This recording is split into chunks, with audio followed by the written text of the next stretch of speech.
شادیوں کے لیے، یہ لیں گے سودی قرضے۔ سنو میری بات دھیان سے، یہ سب سے بڑا سبب بنتا ہے مال حرام، جو آدمی کو ہدایت کے راستے سے ہٹاتا ہے۔ جی ہاں، لوگ قرضے لینے کو آسان سمجھتے ہیں۔ مال جس راستے سے کمایا جاتا ہے وہ اپنے اندر اس غلط طریقوں سے کمانے کا کے سارے اثرات لیے ہوئے ہیں۔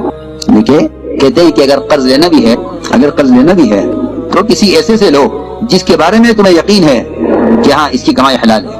جو مال تم لے کر واپس کرو گے وہ مال بھی حلال ہونا چاہیے، کیونکہ وہ اپنا اثر چھوڑ کر جائے گا یقینی طور پر، وہ اپنا اثر چھوڑے گا یقینی طور پر۔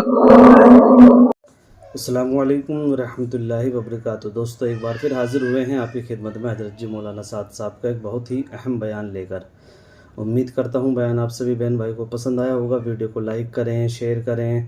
ہمارے فیس بک پیج مبارک دن آفیشیل پر پہلی بار آئے ہیں، روزانہ حضرت جی کا بیان سننا چاہتے ہیں، ہمارے فیس بک پیج مبارک دن آفیشیل کو فالو ضرور کریں۔ السلام علیکم ورحمۃ اللہ وبرکاتہ۔